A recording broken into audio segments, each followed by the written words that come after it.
First, we've been driven from our home by We StreamYards, it's true. which has become substandard after getting merged into a substandard platform. I can't set up a free stream on StreamYards without first saying no. Don't want to pay $88 to for my year, or I'm assuming $88 is for year access to StreamYards. I hope it's not $8 a month, because I mean, f that sideways. I mean, look, I have spoken with people about this show, and I've had very serious conversations where people of a businessy bent have basically said, you know, this podcast is basically not successful.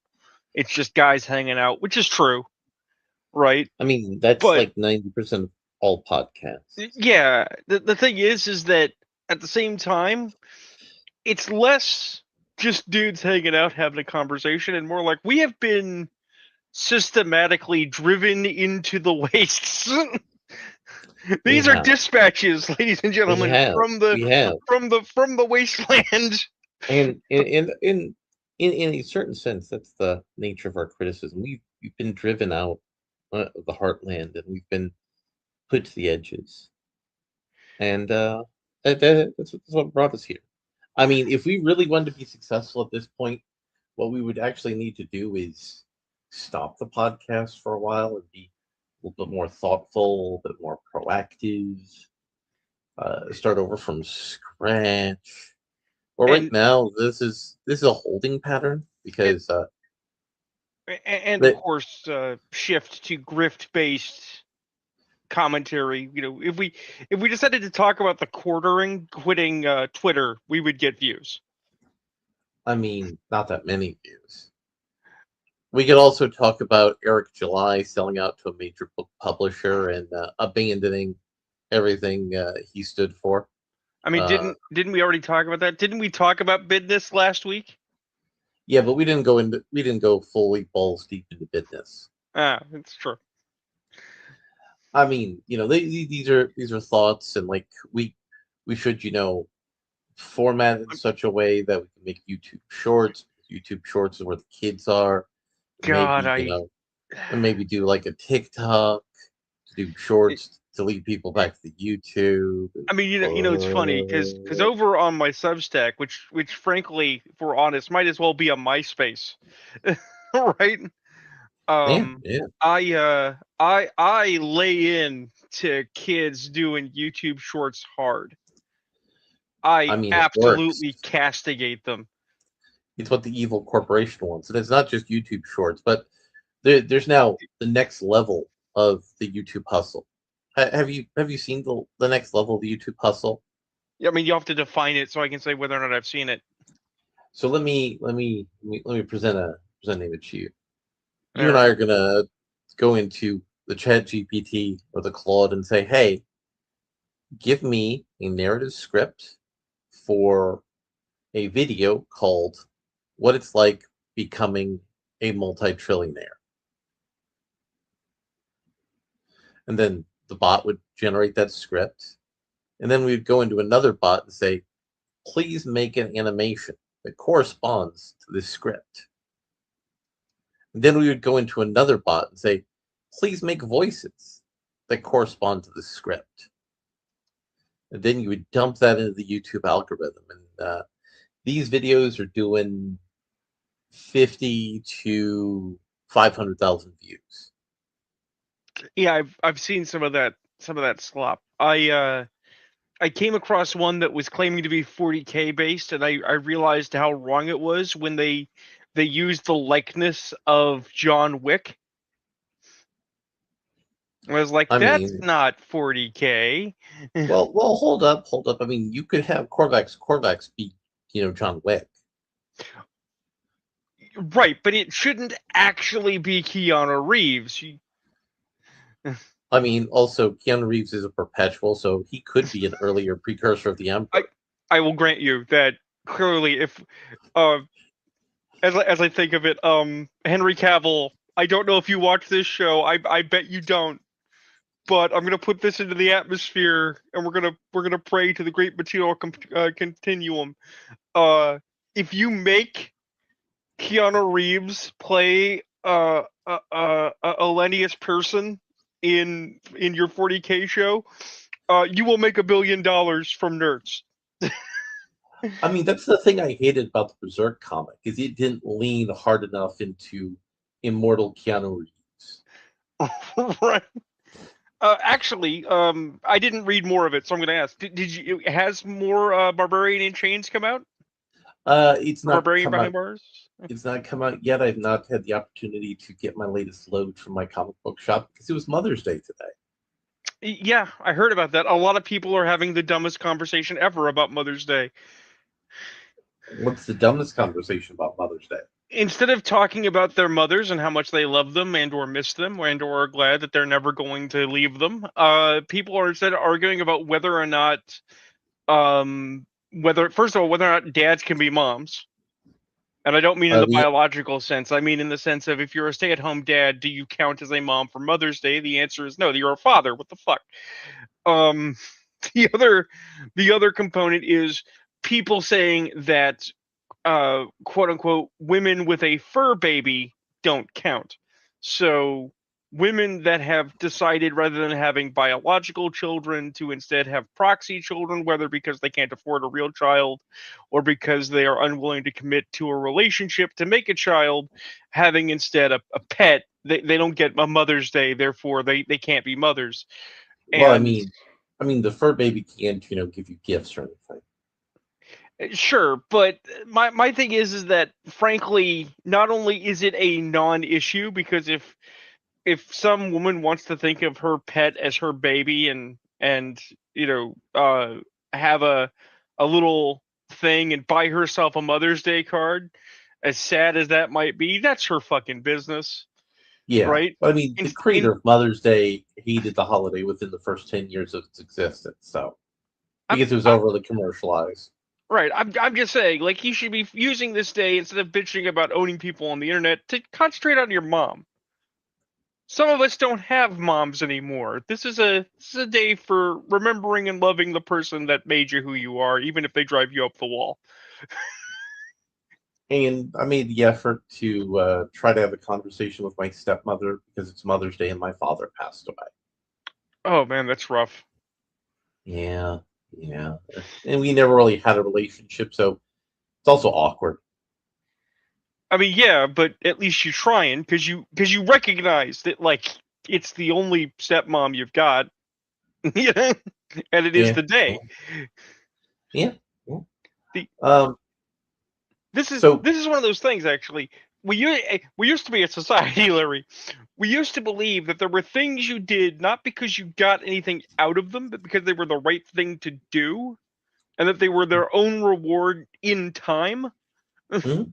right? And that seems to have fallen out of vogue. Everybody wants to get theirs. It costs you So nothing to be nice to relatives. it's true. It's true. So, why is the Last Jedi psyop restarting itself again? Do they think the Last Jedi psyop will help stimulate Mandalorian and Grogu? Yes. I, I, I, I don't see that working. If I don't see that working at all. no, we're not talking about things working, Larry. We're just talking about what they think's going to happen. They think it's going to happen. It won't work. I mean, Oh, it's clearly an underpants gnome strategy. uh, if Drinker and his cabal of commentators are to be believed, Chris Gore went to a free ticket preview of the first 20 minutes of Grok and Rogu, and uh, was surprised to find that not only does it look like shit because it was filmed with the same kind of visual fidelity the TV show has, so it doesn't look or feel like a film. Hmm. Uh, but that nobody was interested. Uh, the audience lack of excitement was palpable. Which, as someone who actually liked season one of The Mandalorian because they actually put in the work, right, Mhm. is a sad statement. How My how quickly they burn that property. You see, I think a lot of streaming shows fail from season one to season two. And while season two was not the most egregious, it was the point where the Mandalorian basically fell off at the knees Yeah, because they had to get rid of the green baby. That's funny how we're talking about how we're talking about childhood substitutes. We have to get rid of the green baby because he has to go off to be with the Jedi and learn to be a Jedi. And then he turns around and goes back to the Mandalorian to become a Mandalorian again. I mean, he's from Yoda's species, so it's not like he can't spend a couple hundred years being a Mandalorian and then come back and finish up his Jedi degree. it's it's a trio of mistakes, and we know exactly what the three mistakes were. So Showing Pedro Pascal's face. no, actually, Pedro Pascal's face is not actually a crime here, even though obviously, whether it be for SAG requirements or Pedro's growing sense of self worth, they clearly showed his face way too fucking much. No, Mm-hmm. that's not it. So the first thing is, uh, they, in reverse order, from least bad to most bad. Okay. Uh, they sent the Yoda kid away, but then they had to bring the Yoda kid back because they desperately needed to have they needed to have something to pull in people that had come. They didn't stick around for the Mandalorian. They stuck around for Baby Yoda, which is already telling you something's wrong in the mix, Mm-hmm. right? And I mean, Baby They Yoda was the entry point for most people right in the series. He was the the MacGuffin. He was adorable. right. So what this tells you is that they didn't have a better story. They didn't have more space westerns for the Mandalorian. That's already a failing, And I right? mean, all you have to do is go, let's get some of the old 50s and 60s westerns and just take an episode, put a Star Wars coat of paint on Right. Now you want to have Grogu exist over the course of the season. You do check-ins with him. You have little bits where he's growing and becoming his own person and learning the Force and shit, while we see the Mandalorian suffering and alone doing the hard-bitten Western guy thing. That's solid. You could do Shane in space. We're down, it. Yeah, right? absolutely. But no. First they said, okay, we took away the baby. Now we're gonna put the baby back as quickly as possible, right? But then the second mistake was how they did it, which was they used a well-known Buddhist principle to But they used it incorrect. they used it very incorrectly, and they made Luke Skywalker come off like a shithead. But I mean, they're Right, doing that because they have to say no. The Last Jedi wasn't a regression of his character. right, Wasn't wrong. No, it right. was. But no, the big one, the biggest one, which is the dumbest one, which has only hurt them, even though over time and across situations it has become a back and forth volleyball of whether it was a good idea or not, was they banked on and then kicked Gina Carano to the curb. Rather than, And I don't know, using your contracts and agreements to look at your actors and say, don't make political comments, shut the fuck up about political comments, you're here to work. well, here's They the thing. they Here's the let her thing. sound off, then they kicked her, then it became unpalatable because people didn't like it because she was a halfway decent character actress. Well, here's the thing, Joe. Here's the thing. They Yeah. couldn't do that because then that would be discriminate enforcement of the political clauses in their contract. Right? So they had to say, "Oh, people were offended about her ham-handed Holocaust allegory," Yeah, but because that is a different clause of the contract, which means they were at less at risk. right, but what I'm saying is that functionally this situation never should have happened. They should have had tools in place to prevent it from the get-go. The fact that they didn't was a grievous failing, and Well, then the they reason proceeded to mismanage it horrifically. well the reason they didn't is because they've been benefiting off of turning actors into influencers. Right. which they actually haven't been benefiting from it, but they think they have. Right. And that's which brings us back to what I said. They think it's going to work, but it won't.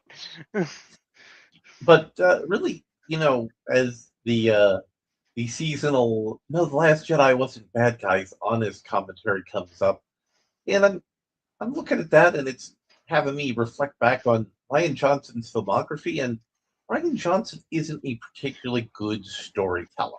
No, he's incredibly mid.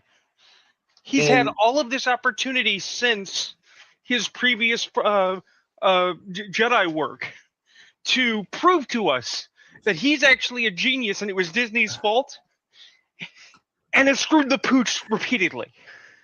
well, I mean, he's also made hundreds of millions of dollars because Netflix marketed the shit out of that movie. Right. But here's the thing I have as I was meditating on the failure of The Last Jedi is Ryan Johnson always suggests better endings for his movies, but he doesn't commit to the better endings. He always goes for the safest, mealy mouth, half-hearted ending. Right. And is that your read on the filmography of Ryan Johnson?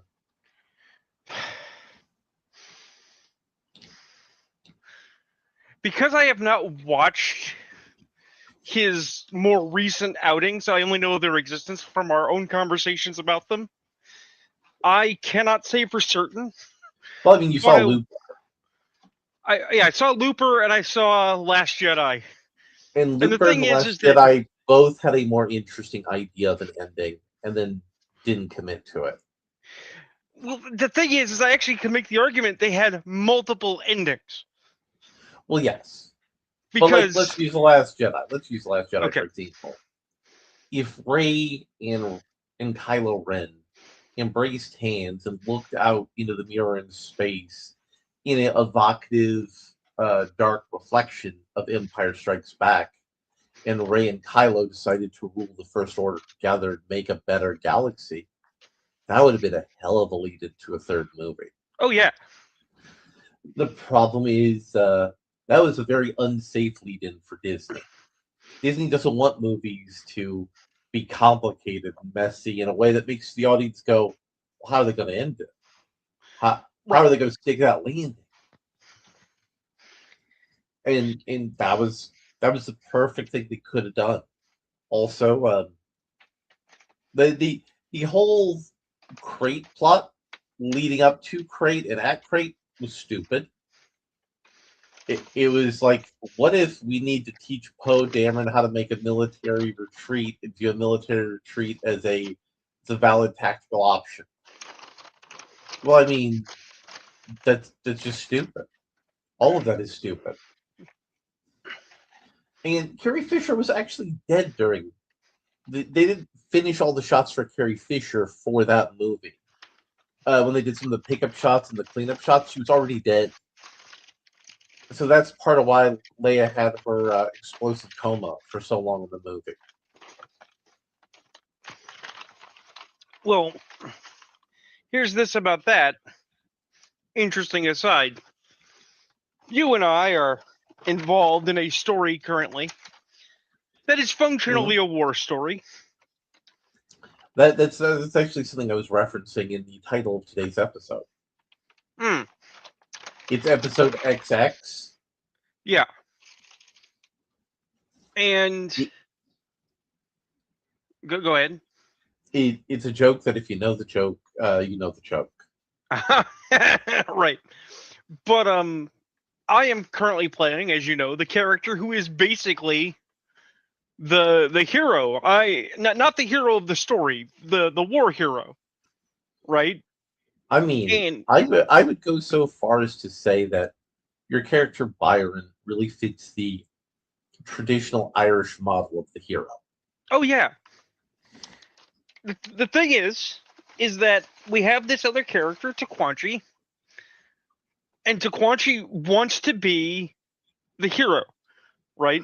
So for this comparison, he is Poe Dameron. He wants to be the hero, right? Mm-hmm. I don't stop him, nor do I question his aspirations. As a player, you and I might groan a bit in the background and go, "Oh, damn it!" But but his heart's in the right place, right? Mm-hmm. Because you and I know that narratively, when my character goes off to fight the big fight and die, right? When I pull the holdo maneuver, right? It won't be because I was always right and Taquanchi was always wrong, and fuck that guy, right? It'll be because I'm going to give up my life so that that guy can live to be the hero that he wants to be. And the funniest thing for me in that game is I made a college professor Tremere who just Right. happened to be forced into the Anarch domain. And over the arc of the campaign, he's become more and more of an Anarch vampire. We have radicalized you, sir. You're Antifa now.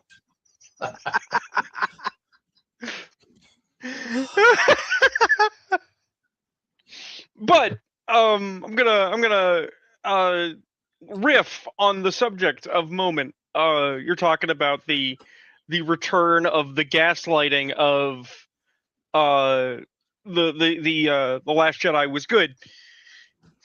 And this is funny because I saw gaslighting for Absolute Batman. People trying to claim that Absolute Batman must have always been good because it's making sales, right? But it is in fact my alma mater, the comics I grew up with. The House of Ideas has won the crown for gaslighting fans. What's Marvel gaslighting the audience about again? So you are aware, of course, that recently the anniversary of Civil War happened. Yes, I saw that. I saw Did that. you know? Did you know that they're putting out new books to celebrate it? Uh, please no. I give to you Civil War Unmasked. Uh, Stories from the Civil War. For most recently came out on the 6th of this year, of this month. Okay, quote: Whose side are you on? Revisit the event that unleashed shockwaves across the Marvel Universe. In this 5-issue miniseries, follow the unseen stories of Iron Man, Spider-Man, Goliath, Tigra, and Captain America before, during, and after the events of Civil War. An urgent mission from Bishop takes Tony Stark into the days of future past, where a revelation of the apocalyptic future changes everything Tony thought he knew about the consequences of the Superhuman Registration Act. So, uh, what is this uh, plot actually? Do you uh, recall when Tony went to the X-Men and negotiated with Emma that the X-Men would stay out of it as long as as they didn't and as long as they didn't promote one way or the other, they would neither be forced to register nor would they but be forced to but fight for but Cap. but they are forced to register. The Mutant Registration Act exists. Well, no, the Mutant Registration Act didn't exist at the time. The No, it existed before the Superhuman Registration Act. Right, but it was never law, was it? It was. Oh my god, this makes this even fucking dumber. Oh man! You're gonna love this. I hope your body is ready, Larry. I hope you're sitting down. I hope you got some coffee. Do you have Mhm. an emotional support kitten? I do, but they're in the other room. Okay. So Tony talks to Emma. Emma basically says, "We out. We won't participate, but we won't stop you." Okay. And Tony has his doubts. Like Tony actually got to have some human fucking doubt, right? Mm-hmm. And so Bishop, of all people, Bishop from the future where mutants are hunted and he was a bounty hunter and they're second class citizens under the Sentinels, goes to Tony and says, Tony, I got to talk to you. This is really important. And Tony's like, okay, what do you got? And Bishop's like, I need you to stay the course. What? I need you to stay the course and I need you to do whatever you can to make the Superhuman Registration Act work. But but why though?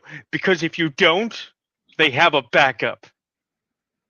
Okay, what's that backup? Operation Wide Awake. And then Bishop takes Tony Stark to the future and shows him his hellscape future, where they end up fighting a Nimrod, right? Because if the Superhuman Registration Act doesn't work, the Days of Future Past will.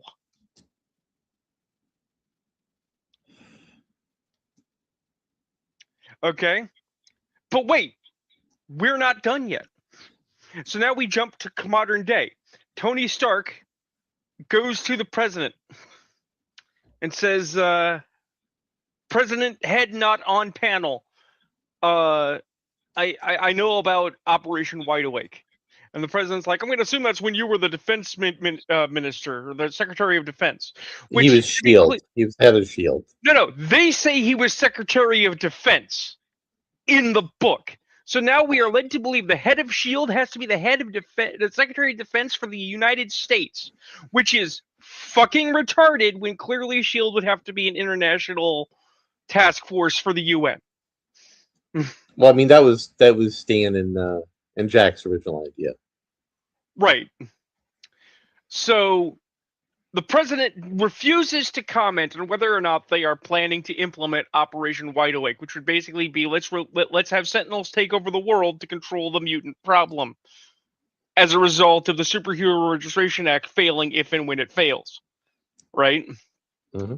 But he advises Tony that if Tony is worried about Operation Wide Awake, and he should be, that Tony should do everything within his power to make sure that the Superhuman Registration Act doesn't fail.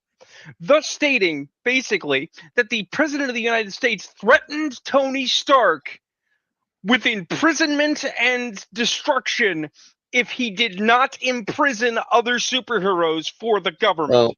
Well, here's the thing, though. That is a horrible retcon of what actually happened in Civil War. Oh, it's already a bad retcon in a number of ways, but I know why they did it, and it's not just to gaslight you into thinking that Civil War was good.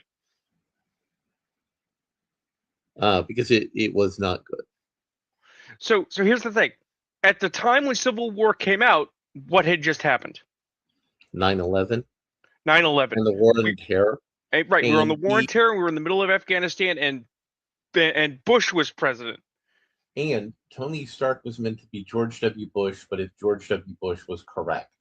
Right, that was the explicit authorial direction of Civil War. Right. The explicit authorial assertion was the registration is correct and saying otherwise was wrong. Lick the boot. Right? Whereas Cap is like, yes, we understand some of you people are civil libertarians and have a problem with that, and we're going to give you a way to validate yourself through our narrative. Right. So then you think about what does this book mean now, right? And the implication is, okay, is that if you don't lick the boot, so i.e. if you didn't implement superhuman registration, right? It's not that Tony was wrong, right? It's that you opened the door for Donald Trump to be wrong and implement Project Wide Awake. Because President Head Not on panel is clearly a Donald Trump analog, right? Yeah. See, you didn't simply give us lefties everything we possibly could want and do what we told you to. So now you're threatening the lives of mutants everywhere with Sentinels. Because that's the political reality we live in. No, that's not what that fucking means. It means that Tony Stark is not only dumber than you put him down for, but while we're at it, you just turned Bishop into an Uncle Tom! I mean, yeah, that is what that all means, and that isn't good. And that is what they are trying to gaslight us with. Remember, Civil War was always good. Here's a retcon to try and justify it. And also, let us not forget that Civil War directly led into One More Day. Yep. Which people are still to this day lambasting. Yeah, One More Day was the worst thing that happened in the Spider-Man comics since the Clone Saga. And everything that has been the worst in Spider-Man comics is, what if we reset Spider-Man to be basically a different character? The only one that was somewhat interesting was Superior Spider-Man, but Marvel did not want to explore the interesting things that Superior Spider-Man presented them with. What if poor Peter Parker, down on his luck, became a billionaire? You should have spent 2 years exploring that character study. You should have spent time with Spider-Man, not fighting regular street level Spider-Man villains, picking up stray Iron Man villains, picking up stray Captain America villains, and then you raise the tension on Peter because he's in this higher level of the ecosystem now because of what Otto built up in his weird sort of, I need to help Peter. You should be better than he is. Right. All of that could have been really compelling stuff. They could have even been a compelling long term direction for Spider-Man, but nope, they pulled the plug on all that. Peter became a bum living on couches. Eventually, he was living on Ask Me About My Feminist Agenda Mockingbird's couch, Yep. which was a character assassination with that character. It, it's So bad. so that Obama Woods could become Spider-Man and be token and irrelevant. I mean, they didn't have. They want to make Miles Morales the main Spider-Man, but they know they would lose out on a giant bag of money if they did that. They know that Spider-Man is, for better or for worse, their Batman right now. Oh, The guy it's who will sell tens of thousands of units, no it's matter actually what. funny because right now in comics they're currently doing a character assassination on Ben Riley. They're trying to make Ben Riley a villain. Yet Mm-hmm. a version of Ben Riley is about to be played by Nicolas Cage in Spider Noir later this month. Yeah, yeah, yeah. It's like, guys, do you not realize that people are gonna pick up your book because they watched that show? I mean, yes, yes. So I got in some interesting Twitter discussions with a guy called Avid Film Buff Yep. on the Twitter, and I'm going to share that with the Uh, currently zero viewing audience. well, as you share it with the people, I will say that this man has seen a film, exactly one, in his Yeah, lifetime. and hang on 1 second. All right, so here we go. Avid Film Buff. He's been on Twitter since 2018. He's got about 1,000 and some change followers and 1,600 following. Is that? He's using Puro. Yeah, I was gonna He's say that's using Perot. that is in fact a Hercule Poirot. Unfortunately, the gray matter was not percolating. And we look at mine. I'm following a bunch of people, but I also have a decent number of followers on Mhm. on the Twitch space. I do in fact earn my claim to being an owner of BirdNet. So a major guy on the Twitch space, Jesse Kelly, who is a syndicated talk show host, is mad that Elliot Page is Achilles. Now, I want to layer my views on that criticism first. First of all, this is Elliot Page as Achilles suffering in the Hades domain, even though I don't really like Homer's reconstitution of Achilles and that whole aspect of the Odyssey, but we're gonna put a pin in that. We're gonna put a pin in that. And so Jesse Kelly says, please understand that communists do this on purpose. This is like pulling down statues for them. They live for destroying beautiful things, especially the ones most important to you. Now, Elliot Page was a good actress. Elliot Page is not a good actor. The quality of their ability to perform has rapidly declined since they have become a he as opposed to a she. The transition has not enabled them to perform in roles better. And you know who the last major actor to play the role of Achilles is? Unfortunately, Brad Pitt. It is, and that was a very good performance by Brad Pitt in that movie. He was the Achilles that movie demanded of him. All right. So before we dig into this, I want to get the contentious opinion out of the way because the historical context is important. Mhm. Okay. When we talk about gaslighting in history, we talk about the Star Wars prequels, and we talk about Civil War or whatnot, and people not remembering what things are like. Mhm. And right now, everyone's glazing up Troy because the Odyssey looks like it's going to be trash. Now, here's the Okay. thing. Here's the thing, though. It, Um, Troy was mediocre in its initial release, but it gained right. a deeper The, appreciation the, in cable, well, as have a lot of films, this is why I want to mention. At the exact same time Troy dropped, there was another film called Alexander, which was also trash. which was also trash. But it had Colin Farrell as Alexander, and one of the criticisms of that film, not an even misguided one, was it is hard to tell who is copying whom harder. Whether it is Brad Pitt trying to be Colin Farrell or Colin Farrell trying to be Brad Pitt, because they are You basically see, playing the same character with different names. I mean, yes, but there are nuances in Pitt's performance that make more sense, and they didn't really have a compelling Alexander story in the movie Alexander. Whereas Troy was basically the Iliad uh, condensed, because the I'm Iliad's just saying. actually a really big story. I'm just saying, for the purposes of our conversation, let us keep in mind that it's not that Troy is head and shoulders superior to any other depiction of the Odyssey or the Iliad or what have you.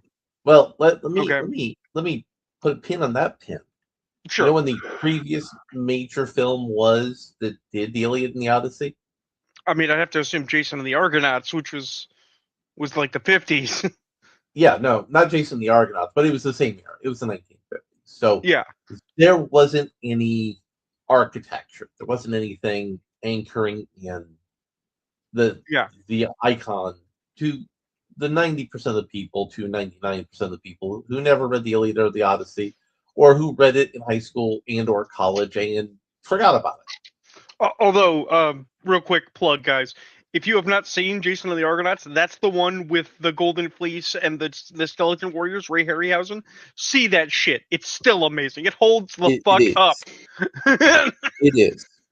Now, now, avid film buff who argues that he is a conservative, and conservative is kind of a squishy term.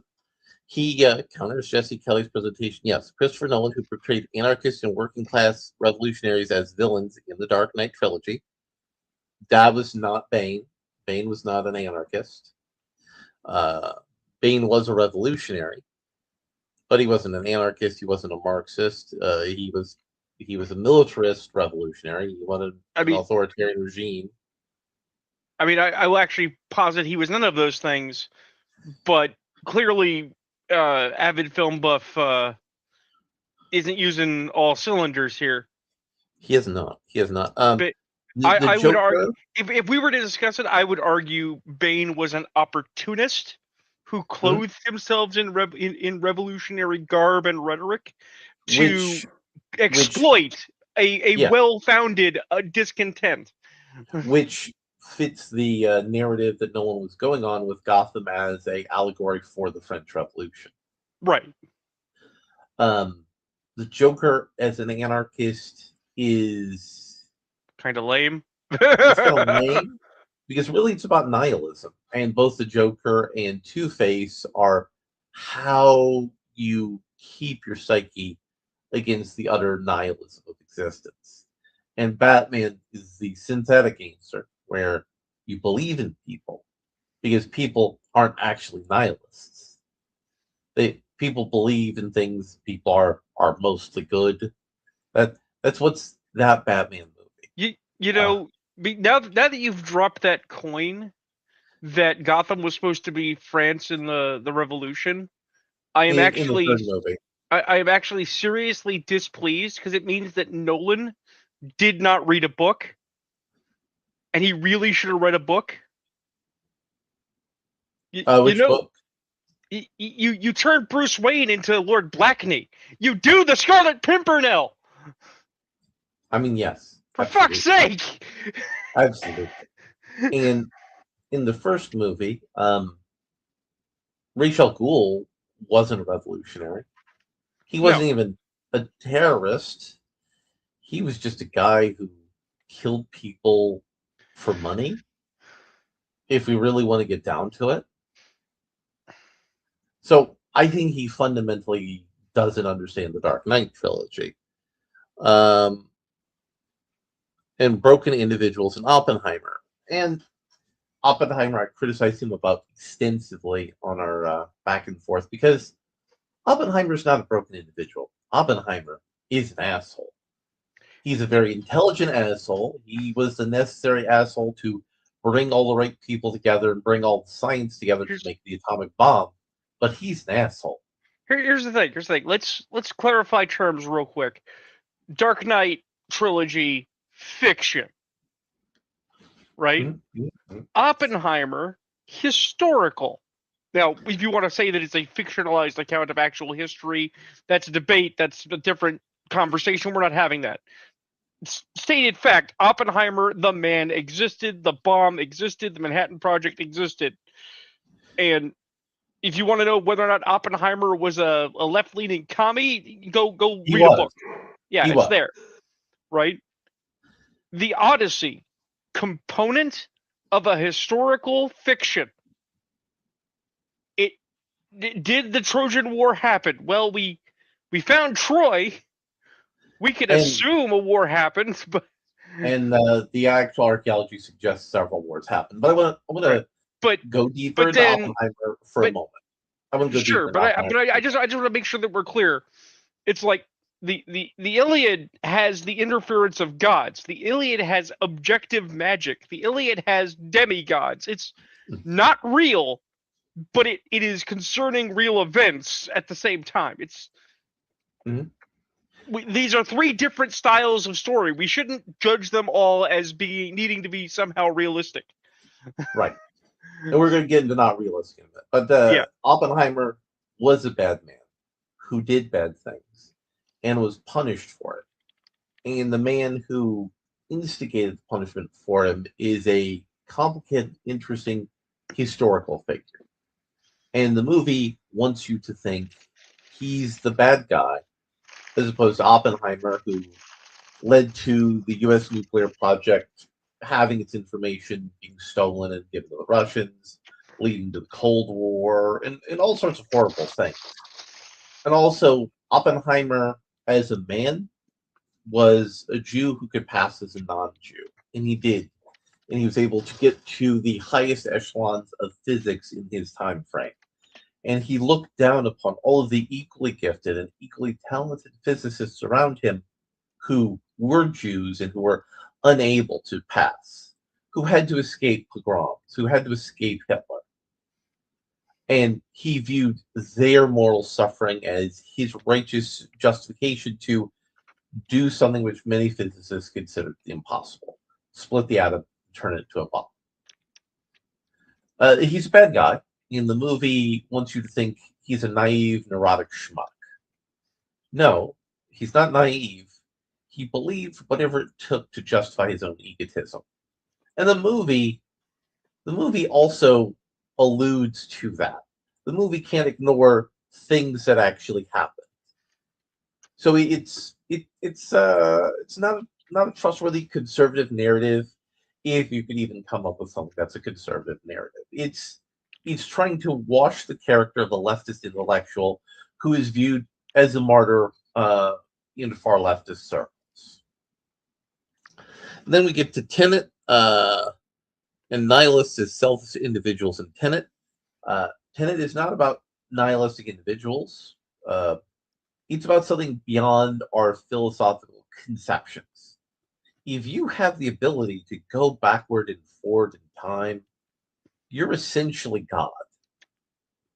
If you can manipulate events in time, set events into motion in time, you can set up the situation where you're recruited by the man you kill son from your first mission. And then you come back later and recruit that boy in his future, which is come and then he comes back from your future and his future into your past. It's not about nihilism. It's about power. It's about how power warps your ability to see the world, and it then gets to the point where at the climax of the movie, people understand that there is power that cannot be held by one person. See, here's the thing. Film buffs' position is defeated by another movie, Mm-hmm, by a mm-hmm, different director. mm-hmm. Did you see Nuremberg? I did see Nuremberg. Nuremberg with the Russell Crowe movie. That Yeah, is an excellent from movie. last year. That is perhaps one of Russell Crowe's best performances in his career. And Rami Malek, who I've seen That in is, a bunch of things, and I'm often like, but no, he was solid. yeah, Here's the thing. Russell Crowe could have done what other actors had done. We could have gone full. Here it is again, Carlisle or um I just said his name, the guy that played Alexander, Colin Farrell. Colin Farrell, and been screeching Hitler. But no, Russell Crowe plays Hermann Goering as a soft-spoken, intellectual, calm, controlled, rational individual, which should scare the hell out of you when you who, consider who exactly what he's proposing. who's also a profound egotist and who did whatever it took to advance his own personal power. Right, right, and that's the entire point.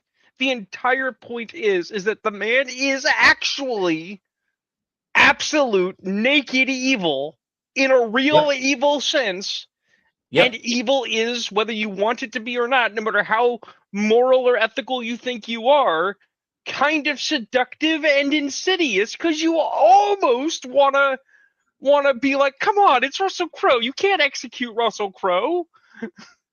And Russell Crowe, he's willing to betray Hess, but Right, he can't betray Hitler. Even his own narcissistic drive for power has its limits, which right, makes evil a much richer performance. right. But my point is, the reason I bring it up is nobody in conversation would look at this and say that Hermann Goering is a leftist icon of sacrifice.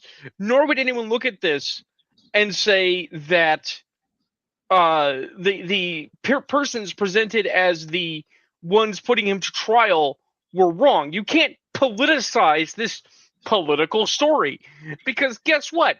It was us putting villains on trial that were actual, honest, dyed in the wool, provable villains, Yep, yep.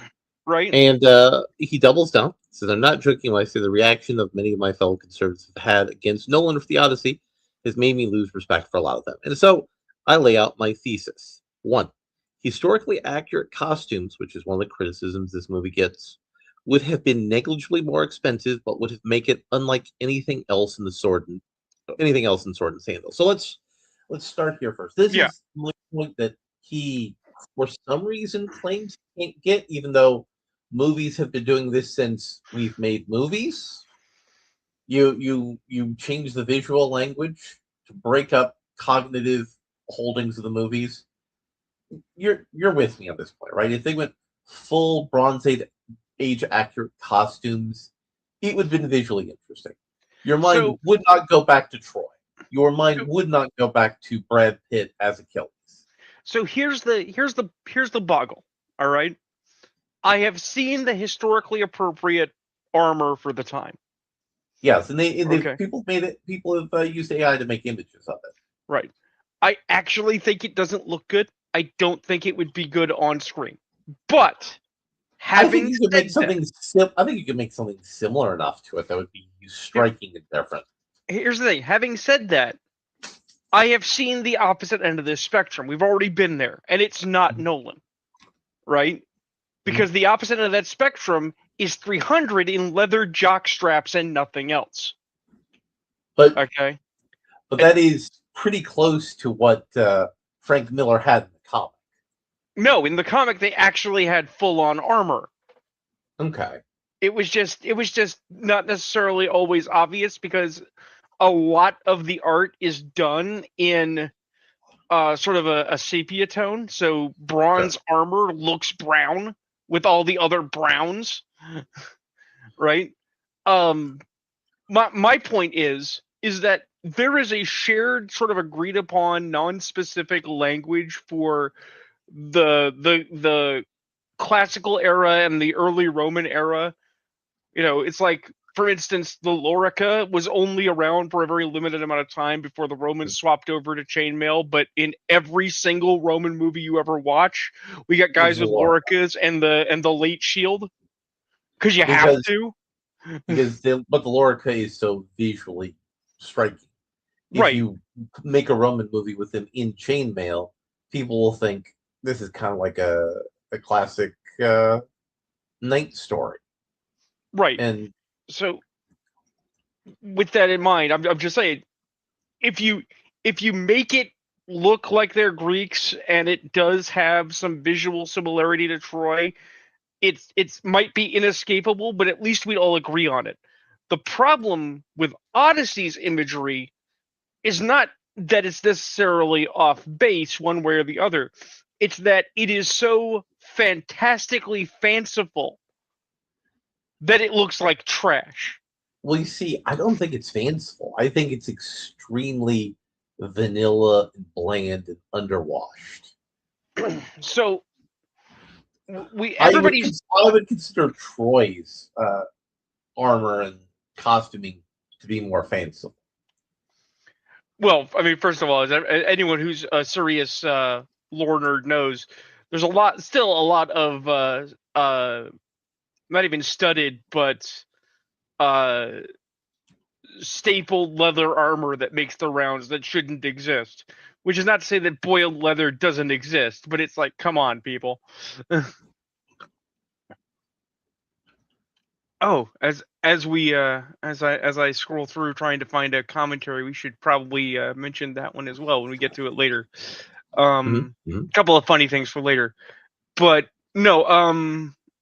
Okay, I'm not seeing it offhand, but I basically did see a clip from the recent trailer for the Odyssey where they have a bunch of guys in the woods fighting a guy, and he's a Mm-hmm. big guy in gray armor, Mm-hmm. and it is so flavorless, non-existent that it has no visual style to the extent But I that mean, I you don't even have to go as far into the armor as I argue. right. But I it but needs to be basically he. visually distinct. It I'm just needs to saying be they distinct. made a guy look like the Juggernaut if he was painted gray. Yes. And I also argued this point by saying that's why every Joker is a strikingly different design and performance. That's why every James Bond is a strikingly Well, different design and performance. here's the thing: Suicide Squad exists. We know that you can take the Joker too far. I mean, realistically, what Jared Leto was doing wasn't the Joker. It This is was true. something, and it wasn't It was Jared Leto being his real self in public. good. Mhm. So my second point, he's casting actors who either through physical presence or their prior work can't evoke the characters. This is also something he doesn't seem to understand. Right. Um, Zendaya is an actress. She can actually act, but she doesn't have good range. And you're making Zendaya Athena. I know that's going to make Tom happy, and I don't know if she and Tom do package deals when they're on movies together because of the benefit that they both bring as a couple into the movie, but it's not good. It's not good. Ellen Page, not a particularly good actress, not a particularly good actor, but a better actress than an actor. So again, it's not good. Um, they talked about making Lupita Nyong'o Helen of Troy.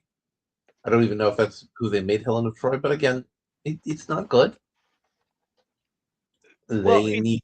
interestingly enough, it has a problem that I only became aware of today, and it's not one that people are talking about. Okay. So you have these actors who are going to take these roles. Mm-hmm. Okay, Mm-hmm. you have this person that's going to be Achilles. Yes. Achilles is a warrior par excellence. He's going to fight. Mm-hmm. But this is in We the Odyssey, where Achilles is in Hades and is suffering. Right, but you could absolutely have Achilles in Hades fighting a bunch of dead Well, no, guys, and that's not how Hades works. I mean, is it? You only get to do that if you make it to Elysium. Mm, You only get to uh, live the good life there. You're right. you're just suffering a bunch of gray, mucky nonsense, and It's it's bad. It's the bad to be secret. dead. The secret of Hades is hell is a waiting room. Uh, Exactly. Exactly. but Exactly. here's what I'm getting at though. You want to sell these characters to your viewers as certain things, Mhm. right? I like The Phantom. I actually like that movie unironically. I know a lot of people shit talk that movie. That movie had Billy Zane before Billy Zane became a dumpster tier actor. Um, I've seen the behind the scenes where he like did a bunch of working out with a medicine ball to get that very fluid movement, and he did most of his own stunts. Mhm. Right? I came across a clip earlier today talking about Dolph Lundgren as the Punisher. Another film I unironically love. Right? I mean, Dolph Lundgren naked in the sewer giving a soliloquy. Right. But the thing That is is that such a bold choice. well, here's the thing. Dolph Lundgren apparently was asked what did he think the Punisher was like, and he said that the Punisher is kind of a hybrid of Batman and the Terminator. I'll allow that. He's not wrong. And then it was revealed to me that most of not only did Dolph do most of his own stunts, but the vast majority of the conflicts, although obviously they weren't trying to harm one another, were full contact. So it was Dolph and the stuntmen actually having fights on set to make the fight seem more realistic. I mean, Dolph was a Olympic level fighter. Right. If Dolph got punched and Dolph got a bruise, Dolph could handle it. Yeah. But this is why I bring this up is that we're assigning actors based on visual, right? But then not asking, and what are they actually going to do in the story? Are these actors actually the best for these roles? Well, And I'm the answer, actually arguing that on both points, they're casting decisions that don't hold up. right. Again, Zendaya is Athena as a prime And example. that's what I'm getting at is that you and I know that these characters are being chosen for these actors are being chosen for their name recognition, and that when it actually comes to them having to do anything potentially dangerous or disruptive on set, right? If there's any kind of stunt work, A, they'll use a stuntman, and B, they'll use CGI to make up the difference so that they don't have to actually risk their star so the star can keep working. And also to that point, it's these casting choices. A lot of them are driven by the requirement that you have a certain racial composition to be eligible for an Academy Award. Right. So the casting decisions, beyond just the fact that they're not people who are good for the roles, are also further taking you out of the fiction and making you think about the reality of a movie. And last but not least, he's choosing the most recent and most deconstructive and most retelling of the Odyssey for the modern language version of the Right. I Odyssey heard about as that. his And first adaptation. when I heard about that, I about had a moment. I was deeply, deeply disappointed because I heard about that. I Mhm. heard about that piece of shit. Mhm. Mm. And my thesis statement for my argument here is these are signs, not proof, of a lack of care. Lack of care leads to a decline of excellence. We go to see a Nolan film to watch the pursuit of excellence, which he doesn't always reach, but it's compelling to watch. If he's not reaching for excellence, why watch it? I mean, it's the usual Hollywood spin, and I don't mean spin in the sense of spin doctoring. I mean in the sense of we do the movie they make us do, so we can do the movie we want to do. So we have to ask ourselves the question: did Nolan actually want to do the Odyssey, or did they say, Nolan, we'll let you do the Odyssey, or we'll have you do the Odyssey, and then if you do it well and you get that Oscar win for the company, we'll let you make something else you wanted to make. Mhm. And we go into several different levels of this argumentation, but I want to go to the particularly dishonest part of his defensive argument. His inability to accept, no, you do this to break up the cognitive features of the audience. Oop. All right, here we go. Let me scroll back up. All right, here we go. It holds real estate in people's minds. You need to break that connection. Pitt, Bannon, and other actors had career best performances in that film. So you're saying historical inaccuracy. Fine here. No, I say you need to do something different visually than the 50s and 2000s Homer adaptations that will break the connection the audience has with the older movies while watching the new one. And why is that necessary? The audience will make associations with the prior iterations of the characters. It will create dissonance while the film Nolan is making, with the film Nolan is making. It's why Ledger, Hamill, Nicholson, Leto, and others have all had starkly different uh, differences in their performance and their aesthetics. And then I also invoked Connery and all the other Bond films and Craig, and going back to circling back around to our buddy Ryan Johnson. That's why Jake Skywalker was the problem in The Last Jedi, because it didn't break the aesthetics of Luke's character, and he kept the same aesthetics, but it was a different character, and so the audience couldn't cognitively embrace what the movie was trying to do. Also, what the movie was trying to do was stupid. Right. And also why the new Harry Potter movie looks dark, dreary, and depressing, and washed out from color. They don't want it to look like the last Harry Potter movie, which was bright and cheerful and fun. Even though the last Harry Potter movie was kind of dark because it did involve murdering children. Right, but specifically, we're talking about the appearance of Hogwarts. Yes. So, so what is it you think about this whole argument and nonsense that I need to deal with? I mean, clearly, I have my biases in your favor. I think Film What's It is a douche canoe, Mm-hmm. but on another level, I almost, if I have to be forgiving, I can almost see how he doesn't understand what you're saying because I read more comics. So, what did you read for comics? I read a comic called The Fall of the House of Slaughter. Okay. Okay. Now, I knew nothing about this book, but I knew the illusion that the title was making, which was Fall of the House of Usher, Mm-hmm. famous novel by Poe, or short That story, really, but that recently had a very good adaptation by Netflix. oh yeah. But either way, it's a horror comic, and I'm like, I like horror comics. So I had a thumb through. It's only got one issue. This can't be that bad. Came out this month, or last month even. It's from Boom Who was Studios. okay? Has a bunch of people I have never heard of who wrote it and arted it. But there is just one problem. Okay. Nothing happens. Nothing happens.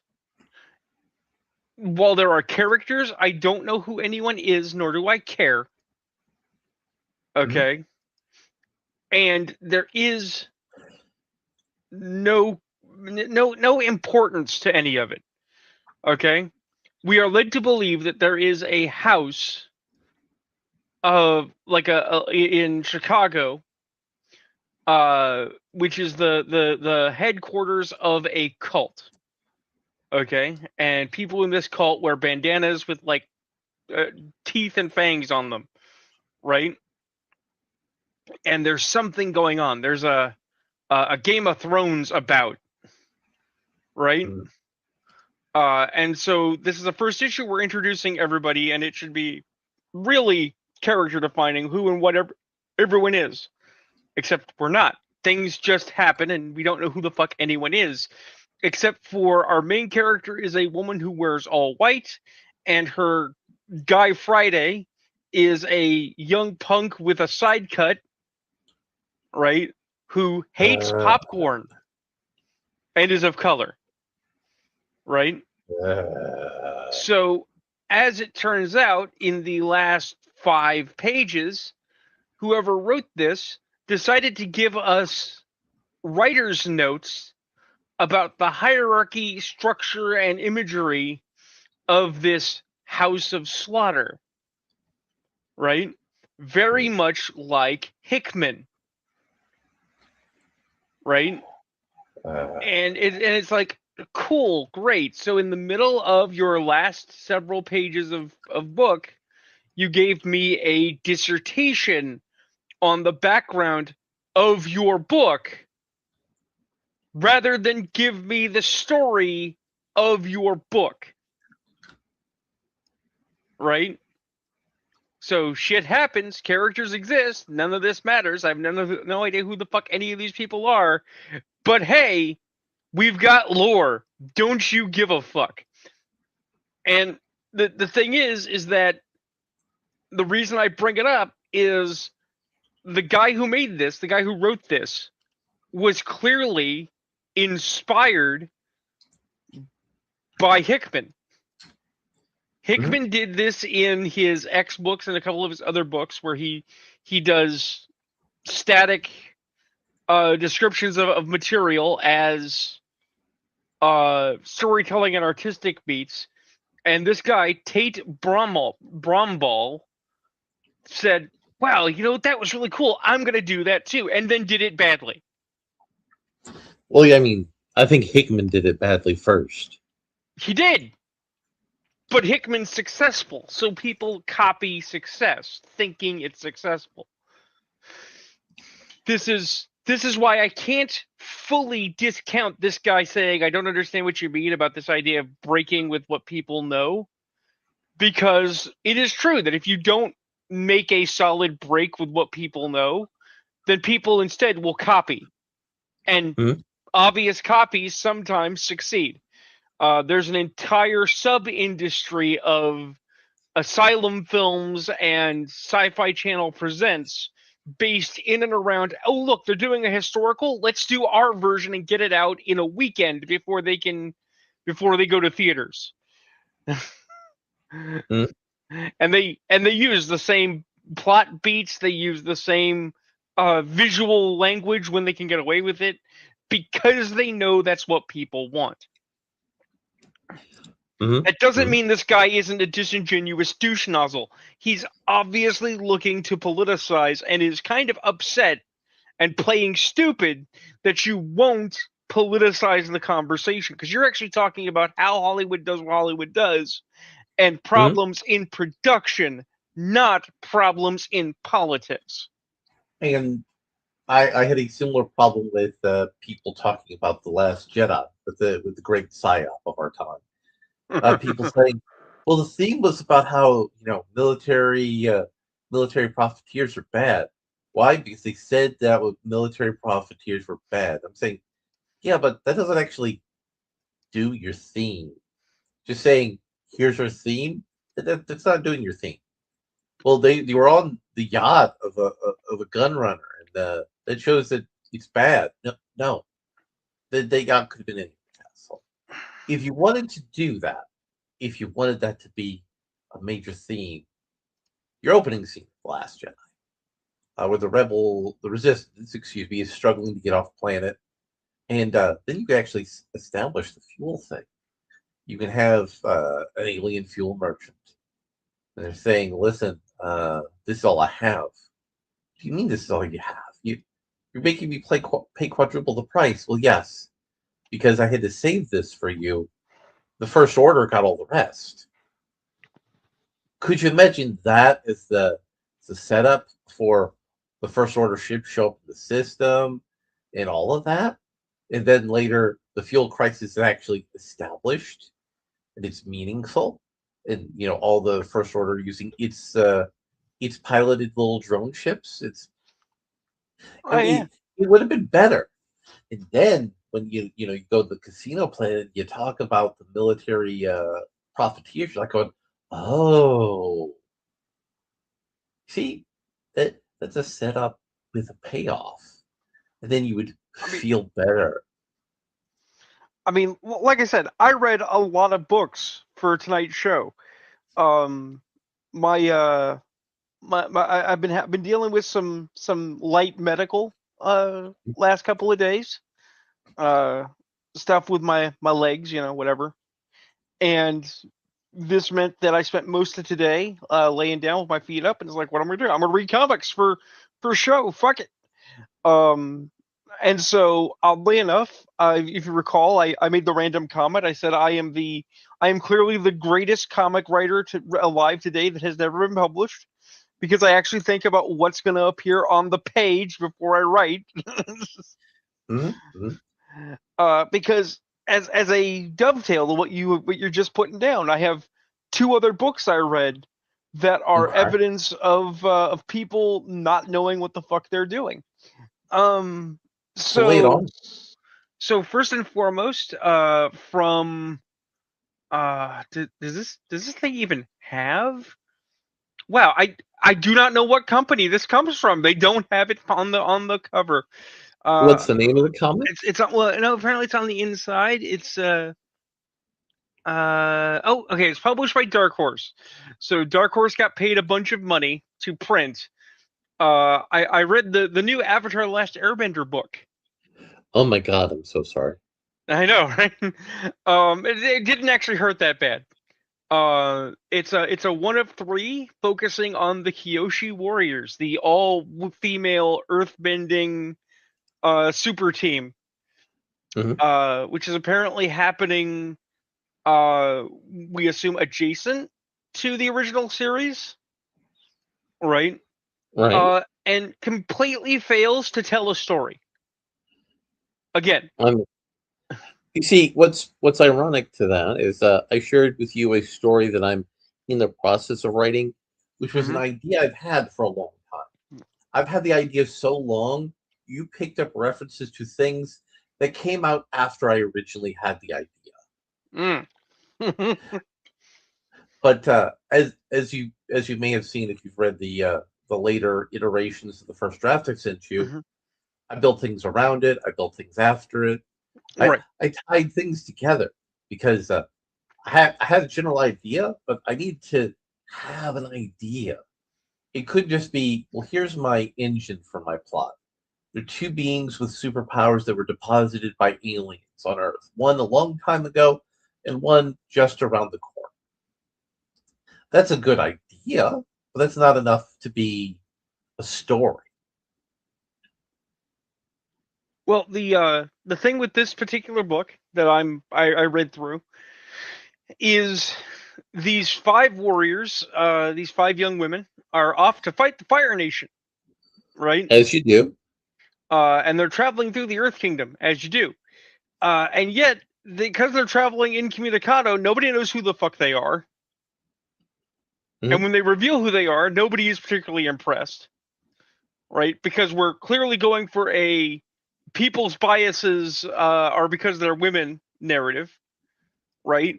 And then this is undercut by the story of a young boy who wants to go off to war and be a warrior, but he's bad at it, right?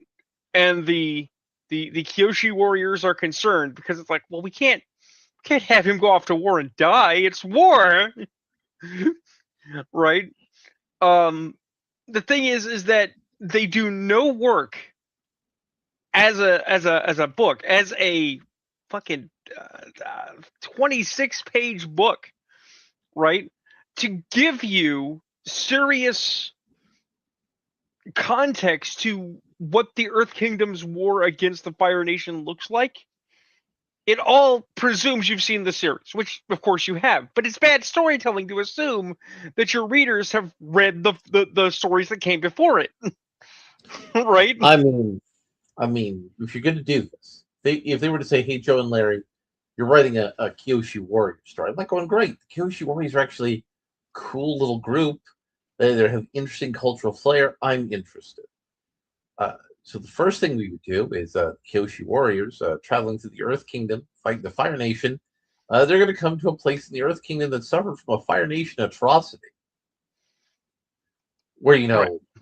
temples have been burned down, farms have been turned to ash, you know, places have been glassed, all the really horrible things. Right. And then people can talk about it's been this way since my great grandfather's time when the Fire Nation attacked, and you're referencing the opening lines of the show. In that way, you're setting it up so anybody who might not have watched the show can go, "Oh, I understand what's going on." Right. And that's the thing, is that what this is trying to evoke the TV show, but not understanding the shift in medium.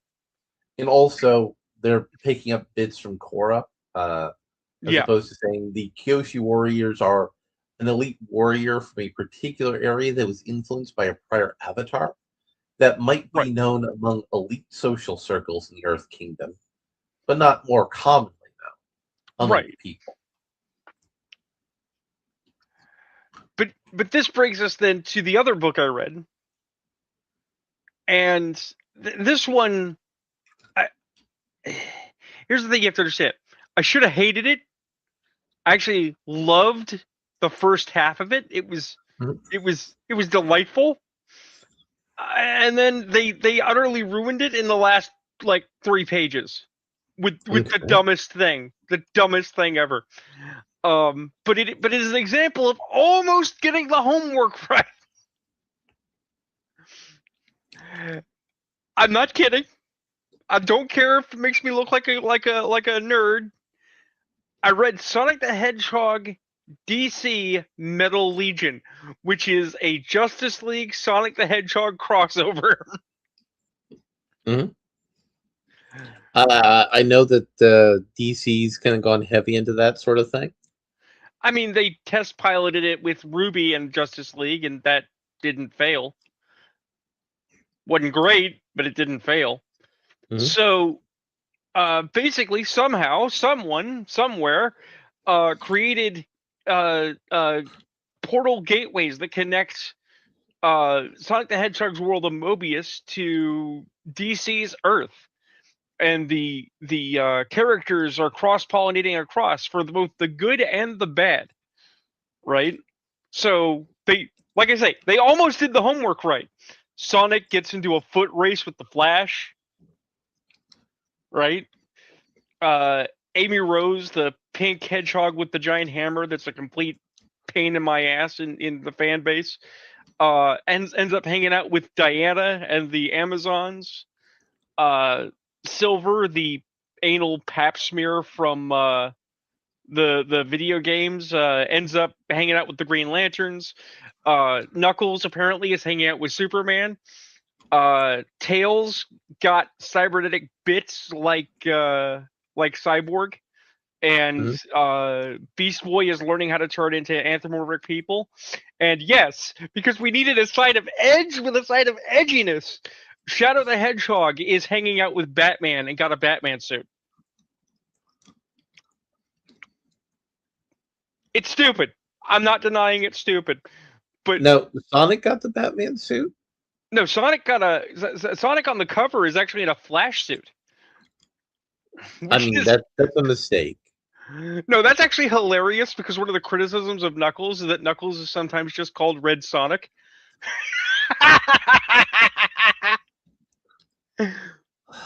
But no, Uh, no, the real mistake here, the mistake that agitates me to no fucking end is you have Batman, you have Damian Wayne, who I already don't fucking like. You have Shadow the Hedgehog, and they are talking about where did these portals come from, right? And what they have figured out is that the two super scientists, super villains of the two worlds have joined forces. So Eggman made the portals happen, but Lex Luthor funded them. Somehow these two people communicated, made a plan, joined an alliance, and I created the mean that. portals between the two I mean worlds. that's a mistake. It should have been Savannah. I mean, it should have been fucking Brainiac, but that's neither here nor Well, there. no, That's no, not the problem. no. I mean, Savannah is a better one for the Eggman that's closer to the movie version. Oh, sure. But here's the thing. I have a problem. See, Batman is what?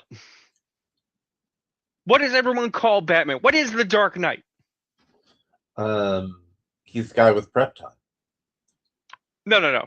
What's the catchy, pithy term they use? I don't know which one you're referring to. There's so many for Batman. World's greatest detective. Oh yeah. So here's Batman, here's Shadow the Hedgehog, here's Damian Wayne standing on a rooftop looking spooky, reading files. They had to get files. You envision that like Batman had to break into things and steal stuff and put it together on a tack board with string and whatnot. On page 4 in fucking Empire City, as Flash and Sonic are running down the street, the portal is there, the big portal with it's a big arch, and on the side it reads Lex Egg. There's no mystery. Lex Luthor and Eggman made it. It's on the fucking side of the thing. Everyone can see it. It's on the news. I Fuck mean, you, people. Lex and Eggman are both very big into branding. Yes.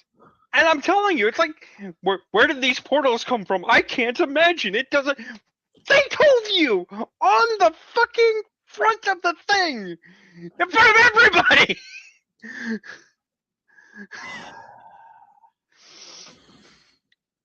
That's good shit, man. That's good It shit. is. It inspires my outrage, but it is a thing that could have been easily as avoided as thinking about what was going to be on the page before you wrote it, before you drew it. Mm-hmm. And they did. Nobody did. Oh, We live in an era where people create content for the market, and they honestly do not care or do not think about what it looks like when it's going to be out. At all. but we mentioned Keanu Reeves earlier, and I do want to bring something circle back around to Keanu for a moment, because you Oh, brought sure. something up earlier in the group chat about Keanu, that Keanu Reeves and Peter Stormare are confirmed to reprise their roles as John Constantine and Lucifer in Constantine 2. You So know what's first bad. things first. You know what's bad when Constantine is so devalued as a property that the worst depiction of John Constantine is the best depiction of John Constantine. But in fairness, this is the best depiction of DC Comics Lucifer that has ever been done. It's still not the one from Vertigo. It's still not Gaiman's the Lucifer, but I'll take it. It's a very strong Lucifer. It The problem I had with Keanu's performance is Constantine is they screwed up the ending, literally screwing up the ending, because John Constantine can't go back to smoking. No, John Constantine in fact can go back to smoking. John Constantine is the man who, once he realizes that the consequences don't apply for him, he goes right back to the vices. John Constantine is absolutely the man that would make the devil get rid of his cancer, and then look at the devil who is clearly upset about it, flip him off, and light a cigarette, fully intending to start over with clean lungs. That is the character of John Constantine. If you don't embrace that, you don't know what your source material is. You should definitely reread your source material. I mean, that's the thing, is that Vertigo has never done the source material. The No. closest we got to the source material was going to be a Swamp Thing show, and they canceled that before it came out. Well, oh, you mean the new Swamp Thing show, not the Yeah, old Swamp Thing yeah, no, show. the newest one. So you want to talk about the latest D&D news? I mean, we can get to that. I do want to, in passing, I said I would mention a couple of things because they're kind of funny. But Okay. they are on brand for us, so we'll have a light minute to follow up after all of my angery. Because we also could talk about aliens tonight if we want to. But I first was and planning to wait foremost, till we got. I was planning to wait till the end. oh sure. When we got closer to the end. But first and foremost, I made a joke, and then after I made it, realized we have all been sleeping on the job. We all missed an opportunity. So, do you want me to share the screen here? Yes. All Set it right. up, and Let me I let me will get this enable going here. you to share.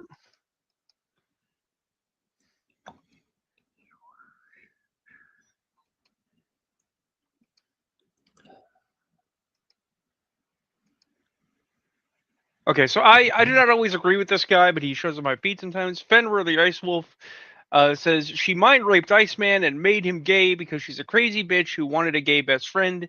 And it's not even crazy to say it. She's been shown to be able to do these things. Human will is nothing but a toy to her, referring to Jean Grey, because this was a thread of unpopular opinions about Jean Grey.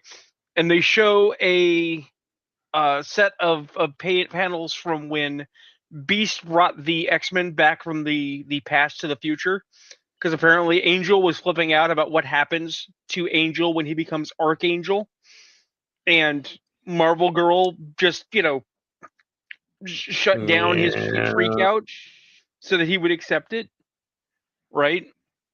And somebody here named Mondo Mustache said he couldn't escape the gray indoctrination with a photo that says "You can't catch me, gray thoughts."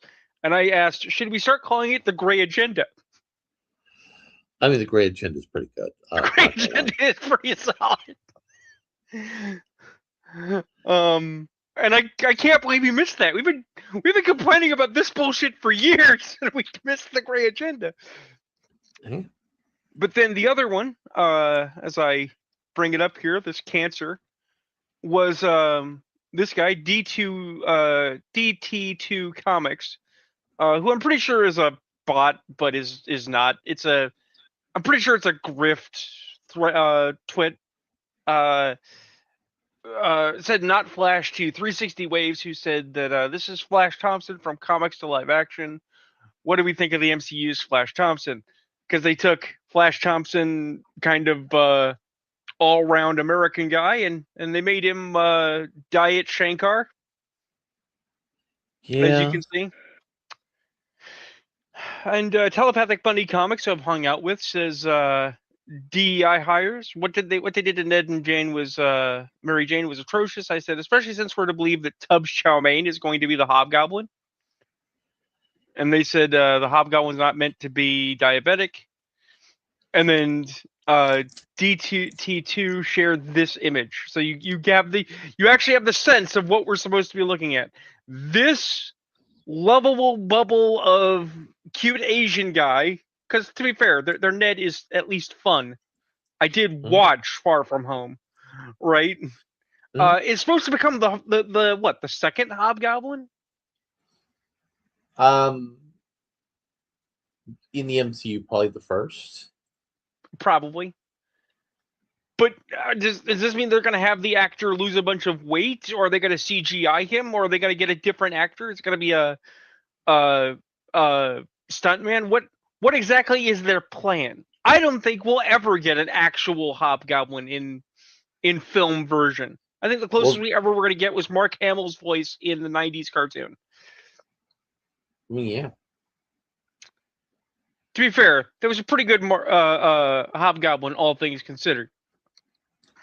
So the D&D thing that's happening. All Uh, right, which what D&D thing? they have announced that they are going to put all of the digital copies of the content available behind the paywall. and they're going to still sell books, but they're going to up the price of the books to go along with the business model they're using for Magic cards. Right. I did see Nerd Cognito raising hell about this. No one should be surprised. We knew this. We should have known this was coming. But you know what you also know is there's lots of second edition and third edition content that's just on the internet using Yeah. the existing open licenses that I D&D mean, didn't fuck with. I'm a bigger fuckface, Larry. I actually own originals from the second printing in the 80s. Hmm. I I actually have physical content. I don't need their fucking permission. Yeah, yeah. And fifth edition is has kind of gone on for too long. It's gotten janky, like fourth edition did when it went on for too long. Well, they tried to. So here's the thing: people have finally admitted it to themselves that 2024 was a 5.5 or a sixth ed. More accurately, probably a sixth ed. I'd Uh, argue it's a 5.5 because of its full reverse compatibility. that's just it though. It doesn't have full reverse compatibility. Well, I mean, they say it does. They say it does. It's a lie. It always was.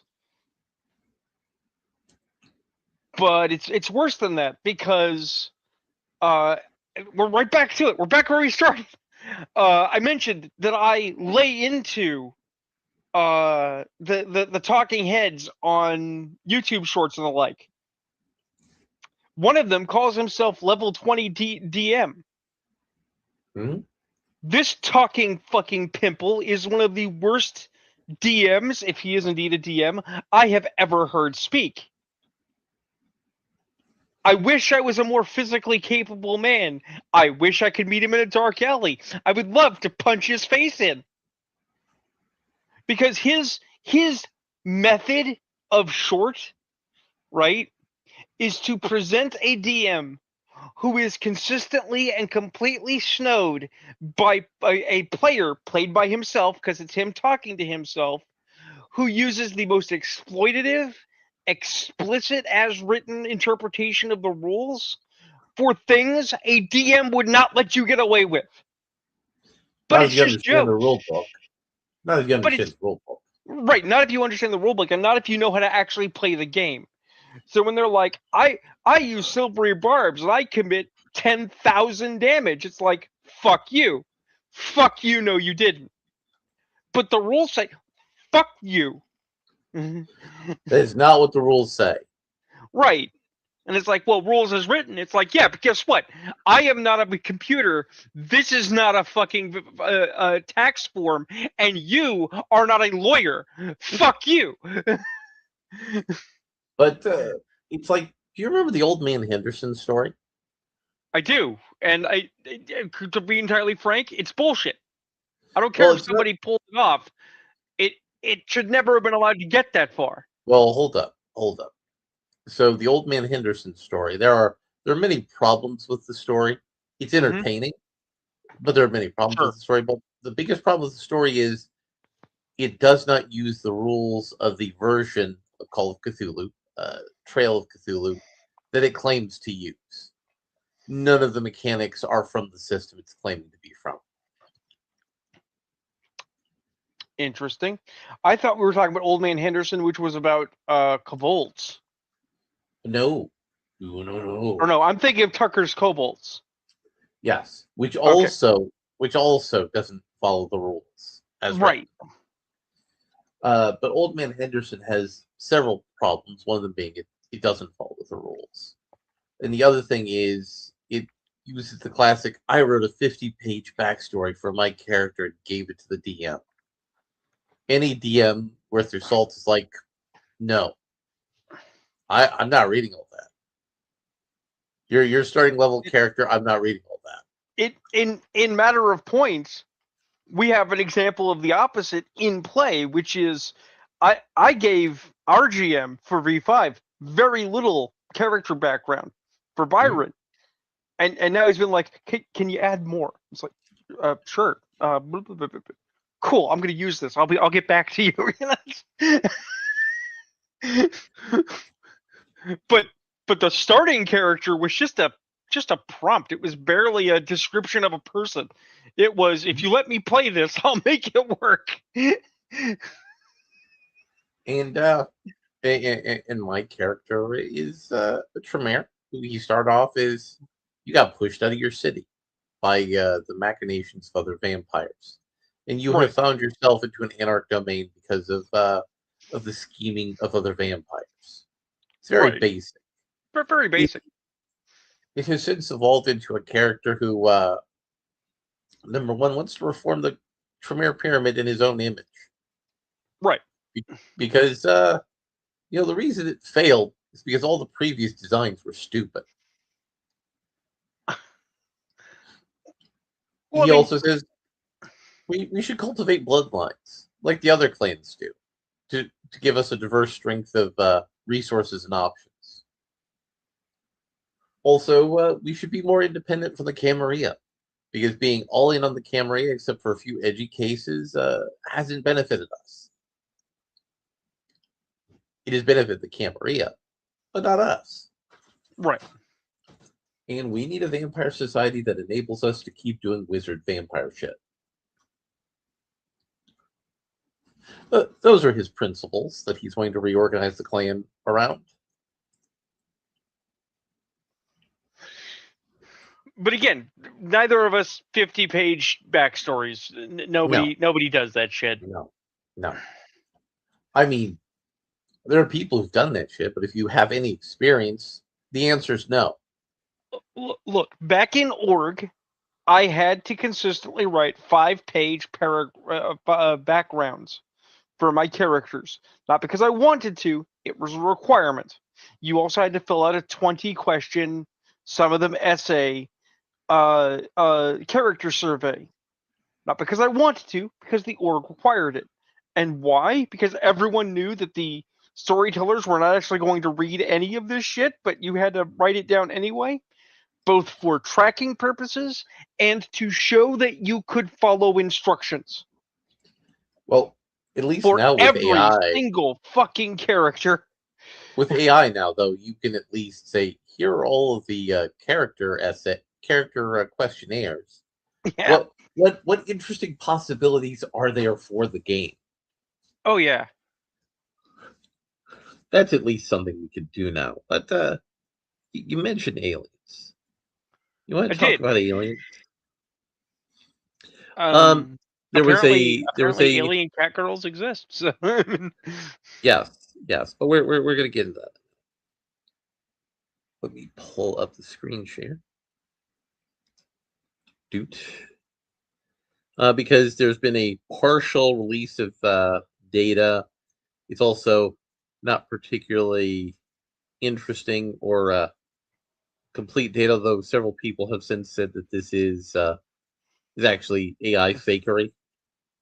On January 12th, 1994, at approximately 2:13:17 hours, a non-terrestrial humanoid entity was encountered by a U.S. Army reconnaissance patrol during a routine perimeter sweep in the Nevada test range. Yeah, this is not correct, but that's fine. The entity appeared to be a bipedal female form humanoid with feline characteristics, including external ear appendages and a caudal appendage. That's a tail for those of you at home. There, the entity appeared intelligent, communicated English, and displayed non-hostile behavior. The entity was temporarily detained, medically examined, and later released at approximately 0430 hours on 13 January yeah, that's 1994. how we know this is fake. We would not have released it. Well, no, it. They found a furry on the outside of the Nevada test range. Is that the answer? It said it was an alien. They tested it and said, "Madam, you are a furry. Go home." Subject description, designation N7. This is the area most people begin to say, wait, this is bullshit. You Apparent, you mean because its designation means that it works for Shepard in Mass Effect? That designation? and they don't have cat aliens in Mass Effect. And now that I'm thinking about it in hindsight, they should have definitely made cat aliens. They did in fact fail us deeply, and we should be offended.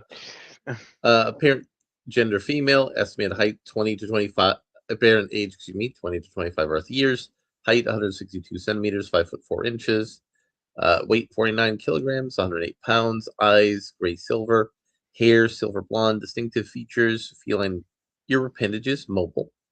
So it's a furry in a really good fursuit. Feline caudal appendage, approximately 78 centimeters, enhanced agility and balance, no observable body hair. So So yeah. you're telling me that they stripped down the cat girl to Mhm, identify its vital statistics? mhm. I mean, you Because have to how do it. else do you know it doesn't have any body hair, Exactly. and yet it Exactly. still had head hair? Mhm. That Mm. totally makes sense. I do also want to bring up there's a bit of a controversy going on in the world of wrestling. Wrestle's having a controversy. Okay. So Vince McMahon sold his company. He sold out, went from being a small billionaire to an even larger billionaire. And here is his peak year salary, year 2022, $12.4 million.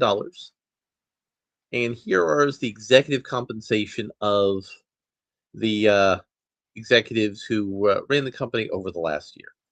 The new Mm. CEO is $67 million. The new president and chief operating officer, $43 million. The president of the WWE division, $24 million. And the chief financial officer, $23 million. And do you know what's going on while all these people are getting these exorbitant salaries? The talent's not getting paid. Well, a bunch of them got laid off. But that's not unusual. But they're asking people to renegotiate their salaries. They're asking people to say, you're not working as many dates, so you can take a 50% pay cut. Right.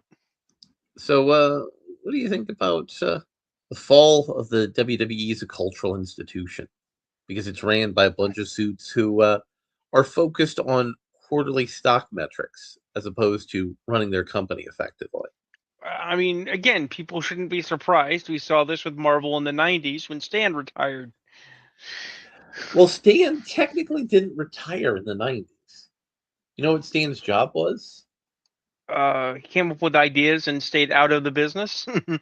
No, his job was to be the ambassador to Hollywood to try to grease the wheels for Marvel to get into Hollywood, which is Right. what he had been doing in the 80s as well. And he had some success at that in the 80s. Oh, yeah. But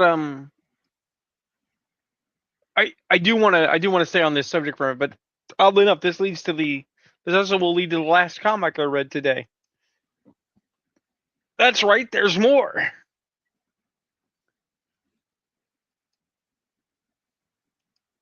Um, as to the fate of wrestling, I mean, I don't know what to tell you, man. I I will tell you that Danhausen gives me hope for wrestling. So are Danhausen you is talent, or is that one of the guys in charge? Danhausen is talent.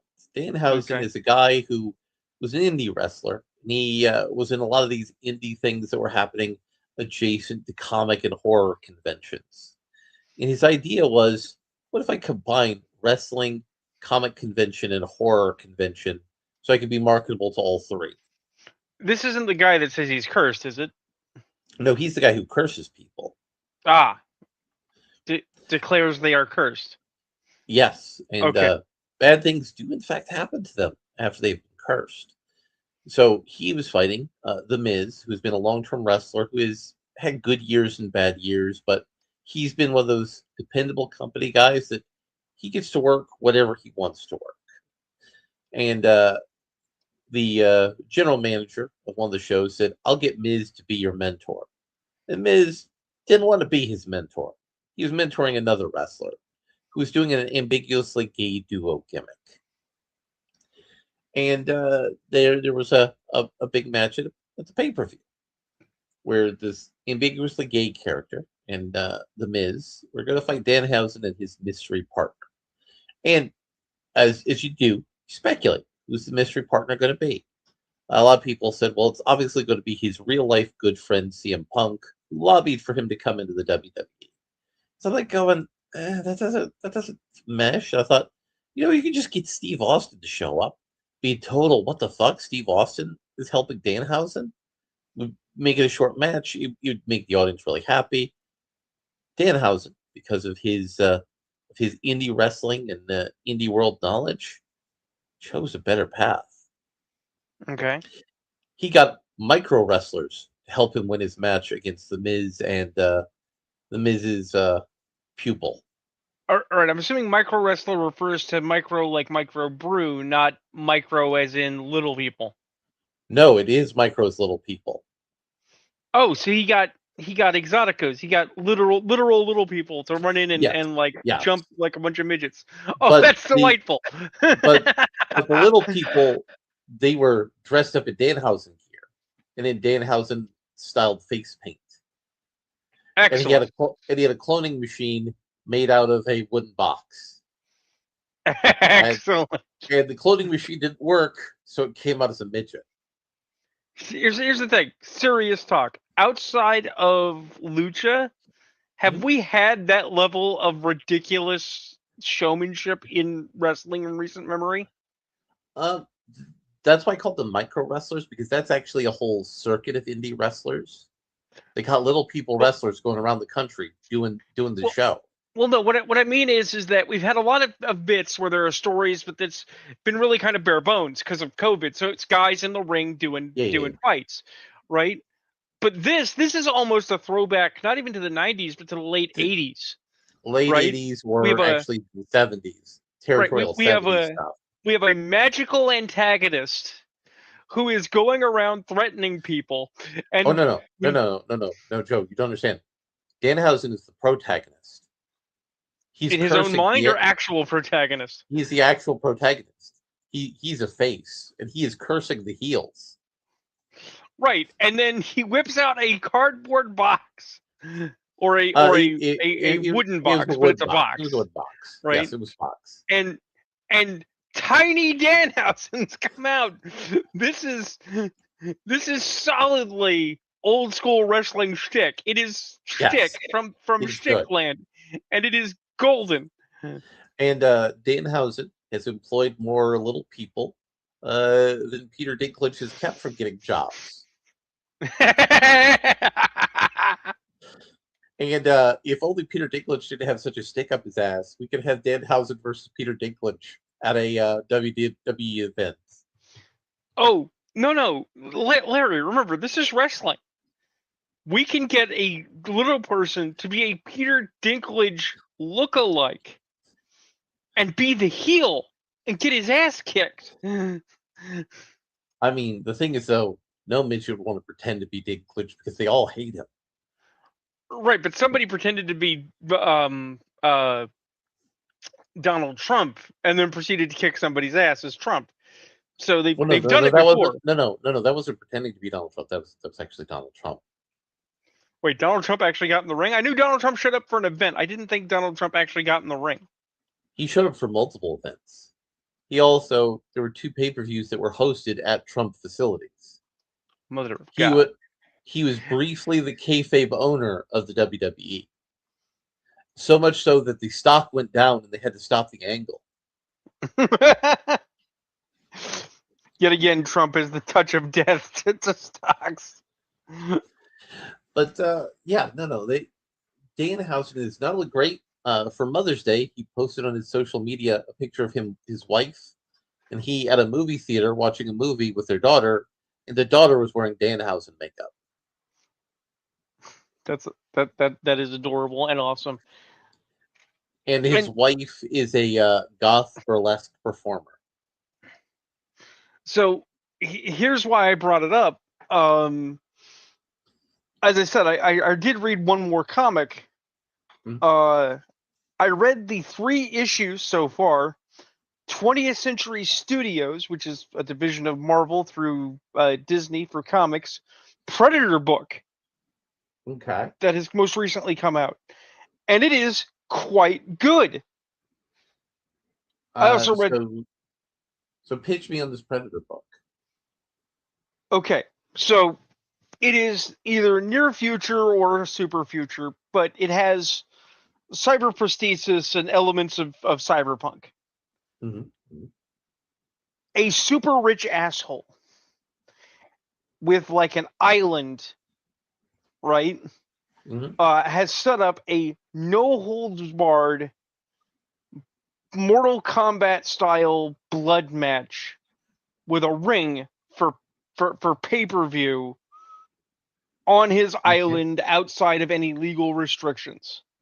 Okay. Okay. Okay. Okay, and he has populated his stable with psychos, uh, uh, very capable fighters with something to prove, and has pulled out a couple of jobs, including a guy who had retired from the ring, right? Mm-hmm. But discovered that he had a kid. His literally an ex-wife showed up with a child and said, "You have a kid," right? Okay. And Okay. so he was given a chance to come out of retirement for one more fight, right? Mm-hmm. Even though he is not in ideal fighting shape and he's clearly here for a job, right? But he'll get paid, right? Mm-hmm. And it's not just that a predator shows up. It is that the Vince McMahon alike who's in charge of all this has Mm-hmm. specifically set it up on a South Seas island on the hottest day of the year with the most dangerous people expressly to lure a predator out of hiding, or to the location for a hunt with the intent of filming the exhibition as it murders these people. That's almost a great Predator story. Right. And it immediately goes completely pear-shaped. Well, Okay. yeah, because And, it's going pear shaped. Yeah. right. And because it goes pear-shaped, of course, the Vince McMahon like sends his security guys at it, who are all mercenaries and gray legality scum fuckers, what have you.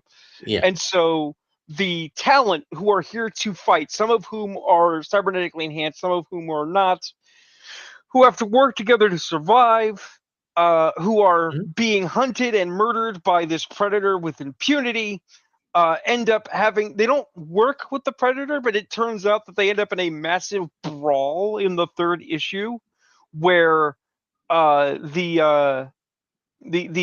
predator is fighting the security and they're fighting the security because the security is interfering with the hunt to the degree that everybody's fighting everybody. Okay. Okay. Okay. And the Vince McMahon alike is trying to arrange evac so he and the other rich assholes in the box can leave before they get sucked into the anarchy. I like it. Um, it is a solid book. I solidly want to see the rest of it. And the Now, reason, oh, go ahead. for it to be a truly B plus ranked Predator book, the Hmm. rich asshole needs to be trying to capture the Predator. Filming it's not good So it's actually extra funny. Um, One of the rank and file MMA guys has revealed he is former CIA, enough. Okay. right? Okay. And knew some things about this. He basically told the other fighters, "Look, man, this is a predator. This is what they do. This is how long we've known about them." Right? One of the fighters who is very cybernetically enhanced and needs the fight and the money so she can pay for her enhancements, uh, but doesn't believe me. Thinks the guy is crazy, right? That guy, being a former CIA spook, tries to take out Vince alike, right, Mhm. for what he is doing and arrange to ensure that everyone else gets an evac. That's Mhm. right. The spy guy tried to do a solid, Mhm. right? Vince had him tackled, held in place, put on some electroshock gloves, and then beat him up with the shock gloves before Mhm. throwing him back into the ring. Unbeknownst to Vince, the Predator proceeded to update his hunter log and added the Vince to his selection of prey. I So mean, the Vince is definitely a good trophy. right, so the Vince thinks he's gonna get away, and it's like, no, the Predator has killed 2 out of the 6, and it plans to kill 4 more and Vince before he goes home.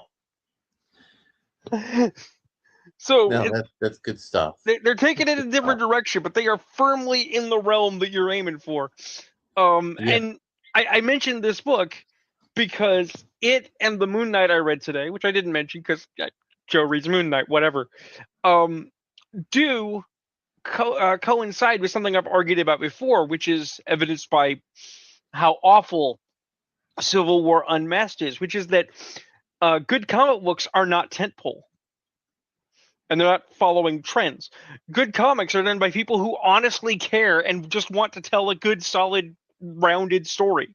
I mean, that's always been the way of good comics.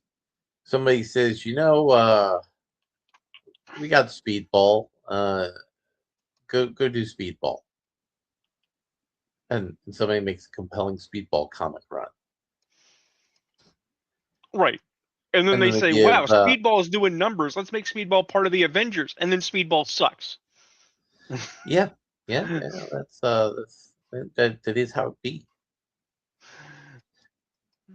And So yeah, Joe, I wanna end our discussion for the okay, night because since we have been in exile on my YouTube channel, I looked at our YouTube statistics. And you know what I okay. found out? Mm.